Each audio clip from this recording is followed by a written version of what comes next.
प्रिय दर्शकों, राधे राधे। स्वागत है आपका हमारे श्री नवदुर्गा ज्योतिष यूट्यूब चैनल पर। आज माँ भगवती की सप्तम दिवस काल रात्रि माँ की पूजा और आरती के यूट्यूब लाइव के माध्यम से आप सभी दर्शन करें। माँ भगवती की आरती का पूर्ण लाभ प्राप्त करें। माँ भगवती काल रात्रि आपके सभी संकटों को निवारण करें और आपके ऊपर सभी प्रकार की कोई भी व्याधा न आए, ऐसी कृपा करें। क्यों काल रात्रि है ना, यही माँ भगवती आपकी सभी व्याधियों से रक्षा करती है। काली तंत्र क्रिया से भी आपकी रक्षा करें, क्योंकि माँ भगवती काल रात्रि संपूर्ण ब्रह्मांड की काल रात्रि जो है उसको अंधकार को नष्ट करने वाली है, सभी व्याधाओं को नष्ट करने वाली है, तंत्र क्रियाओं को नष्ट करने वाली है। इसलिए माँ भगवती काल रात्रि की हम सभी पूजा करते हैं, लाइव आरती के दर्शन करते हैं। ओम ब्रह्माणि कमलेन्दु सौम्य वदना माहेश्वरे लालया कौमारे रिपुदर्पणासन करी चक्रायुधा वैष्णवी वाराही घनघोर घर घर मुखी चेन्द्रे च वज्रायुधा चामुण्डा गणनाथ रद्र सहिता रक्षन्तु नो मातरम् रक्षन्तु नो मातरम्। श्री कालरात्रि मातृभ्यो नमः। श्री राजराजेश्वरी श्री नवदुर्गा देव्यै नमः। प्रार्थना पूर्वक नमस्कारं नमस्करोमि। बोलंबा भवानी माते।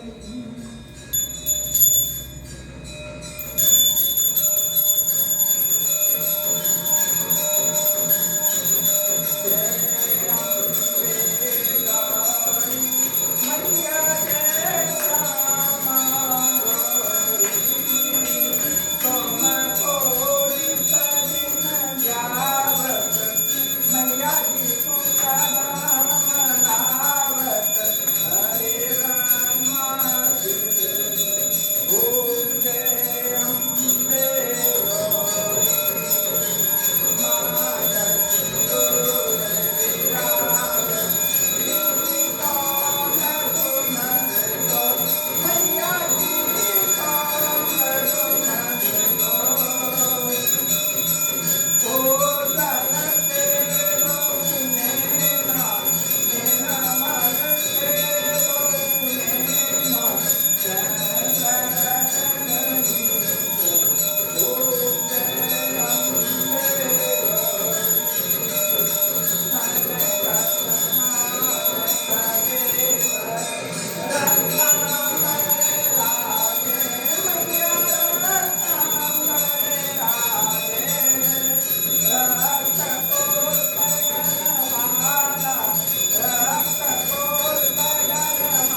रधवे शान्तिराप शान्तिरोकरया शान्तिर्वनस्पतयः शान्तिर्विश्वे देवाः शान्ति ब्रह्म शान्ति सर्वगुण शान्ति शान्तिरेव शान्ति क्षमा शान्तिरेधि समर्पयामि पूर्वा भवानी माता की नवदुर्गा माता की श्री कात्यायनी माता की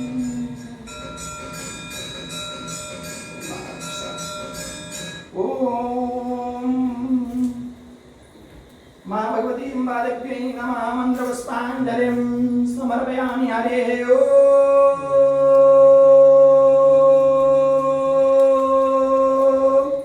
जगेन जगेमयन्तरे वास्तानि धर्माणि प्रथमान्यो सन्नादे अनागं वै मानस चन्दयत् पूर्वे साध्या सन्ति देवाः हरे ओम एकदन्ताय विद्महे वक्रतुण्डाय धीमहि तन्नो दन्ति प्रचोदयात् हरे ओम कात्यायन्यै च विद्महे कन्याकुमारै च धीमहि तन्नो दुर्गा प्रचोदयात् श्रीमां भगवतीं बालक्यै नमः सेवन्ते कामकुलचम्पकपाटलाब्धे पुन्नागजाति करवेररसालपुष्पै विलमप्रबालतुलसेदलमन्दरे त्वं पूजयामि जगदेश्वर मे प्रसीद नानासुगन्धपुष्पाणि यथा कालोद्भवानि च पुष्पाञ्जलिर्मया दत्त ग्रहणा परमेश्वर सांगाय सप्रवाराय सक्काय सायुधाय सवाहनाय श्रीमां भगवती राजराजेश्वरी आद्यशक्ति श्री नवदुर्गा देव्यै नमः श्रीमां भगवती कालरात्रि देव्यै नमः मंत्र पुष्पाञ्जलिं समर्पयामि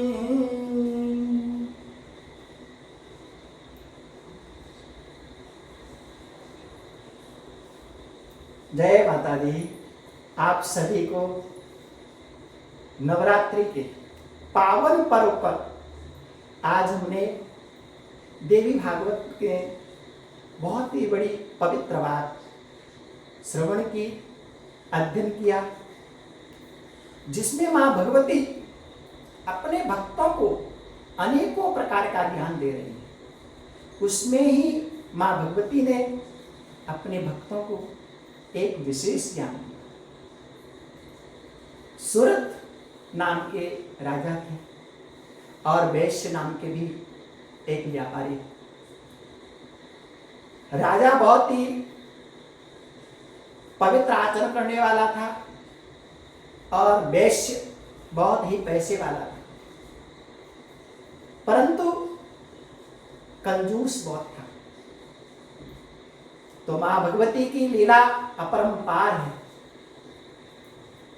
श्री व्यास जी महाराज कहते हैं, जन्मेजय मां के चरित्र पर और भगवान की लीलाओं पर कभी शंका नहीं करनी चाहिए। साधु संतों का जो जीवन है वो वाकई में अतुलनीय है।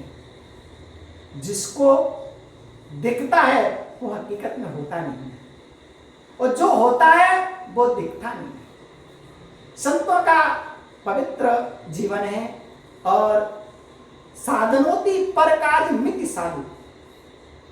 संत सदा दूसरों के कार्य के लिए, परमार्थ के लिए ही जीते हैं और भगवत प्राप्ति के लिए। यह बहुत ही पावन प्रसंग है। तो एक दिन क्या हुआ, जो वैश्य और सुरत नाम के जो राजा थे, भगवती जगदम्बा की बड़ी लीला थी। हम सभी को ज्ञान देने के लिए मां भगवती ऐसे चरित्र करती रहती है। उस राजा पर किसी राजा ने चढ़ाई कर दी और उसका बहुत परिवार था।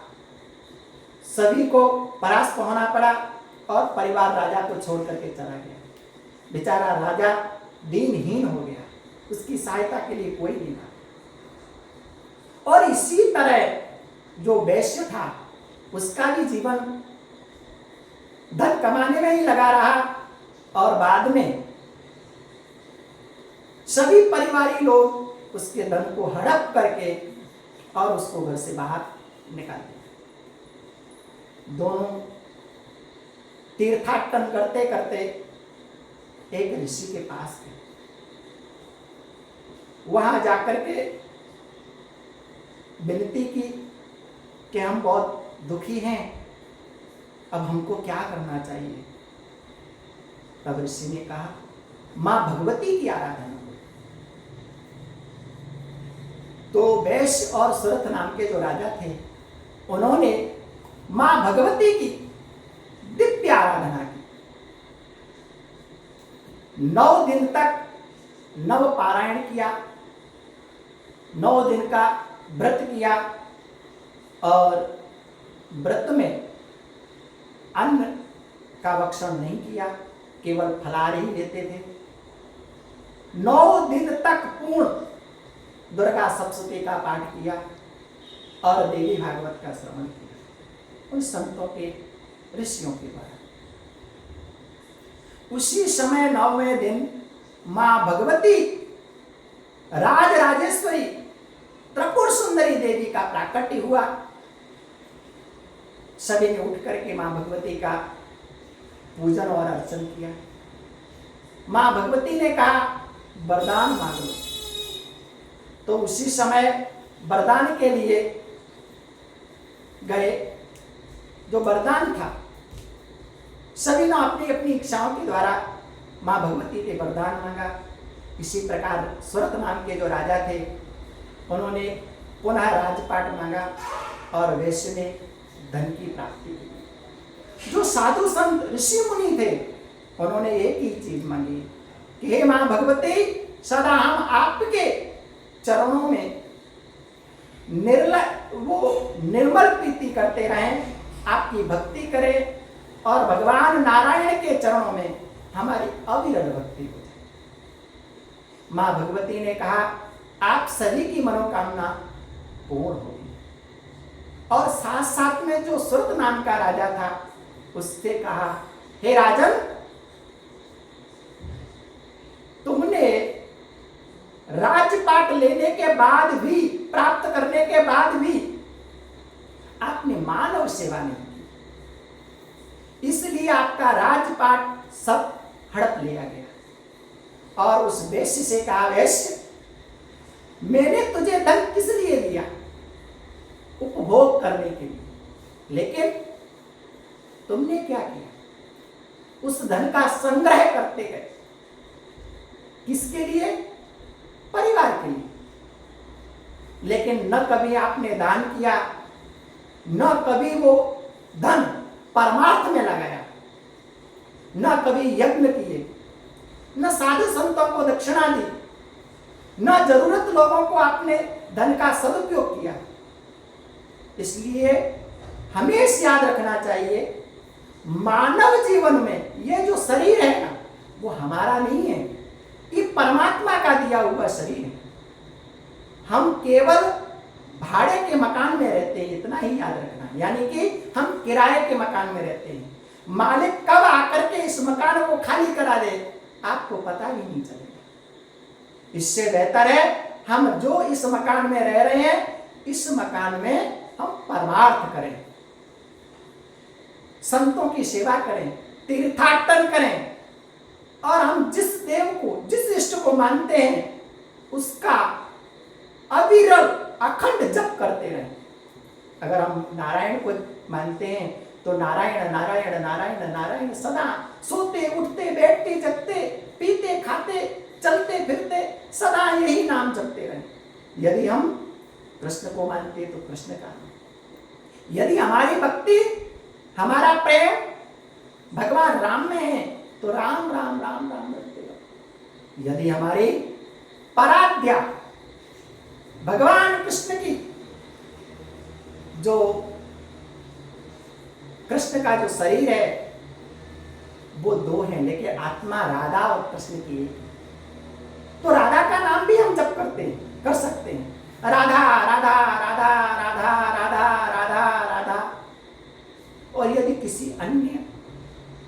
भगवान में भी आपकी रुचि हो तो आप उसके नाम का जप करें, लेकिन अखंड करें। अनन्याश्चिन्तयन्तो माम ये जनाः प्रपास्ते तेषां नित्यायुक्तानां योगक्षेमं वहाम्यहम्। भगवान गीता में कहते हैं, हे अर्जुन, जो अनन्य भाव से मेरी भक्ति करता है मैं सदा उसका हो जाता हूं। तो इसलिए हम सभी को मां भगवती की आराधना करते करते अपने इष्ट की भी आराधना अत्यावश्यक है। भगवान के नाम का जप करना अत्यावश्यक है, क्योंकि इष्ट ही हमारी मनोकामनाओं को पूर्ण करता है। भगवान की अविरल भक्ति तभी हमको प्राप्त होती है जब हम एक देव को अनन्य भाव से भजते हैं। तो ये कथा आज हमने श्रवण की, अध्ययन किया, तो हमको ऐसा लगा आप सभी को भी यह बताने की आवश्यकता है, क्योंकि जो पूर्व जन्म में बहुत दान करता है वही दूसरे जन्म में धनाढ्य बनता है। क्योंकि मां भगवती ने सूरत नाम के राजा को और वैश्य नाम के व्यापारी को कहा, तुम जितना धन परमार्थ में लगाओगे मैं उतना ही धन आपको देता रहूंगा। क्योंकि किसी कवि ने भी कहा है, पानी वाड़े नाव में गरबे वाड़े धाम, दोनों हाथ उलीछिए जई सयानों का। अगर नाव में, हमारा जीवन एक नाव ही है, ये संसार है वो समुद्र है, हम इस नाव में चल करके यात्रा कर रहे हैं। तो आप इतना जरूर समझ लो, मां भगवती की आराधना से ही यह समुद्र को हम पार कर सकते हैं। भगवान नारायण की आराधना से हम संसार जीवन को पार कर सकते हैं। इसलिए जैसे नौका में पानी भर जाता है तो हमको नौका में से पानी उलीचना पड़ता है, इसी तरह से हमको आगे नाव को बढ़ाना है तो अपने धन का संचय न करके धन को परमार्थ में लगाना है।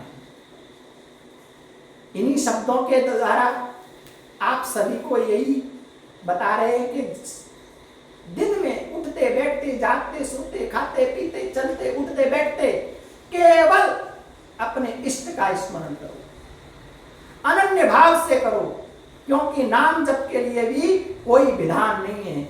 यदि आप किसी मंत्र का जाप करते हो तो उसके लिए नियम है, ये ध्यान रखना। उसके लिए आपको आसन की भी आवश्यकता है, नहाने धोकर के पवित्र वस्त्र पहनने की आवश्यकता है, माला की आवश्यकता है, लेकिन भगवान के नाम जप के लिए कोई भी वस्तुओं की आवश्यकता नहीं है। इसलिए आप सभी अपने इष्ट का जप करें और मां भगवती से आराधना करें, मां भगवती आपकी मनोकामना पूर्ण करें। जय माता दी, राधे राधे, नारायण नारायण नारायण।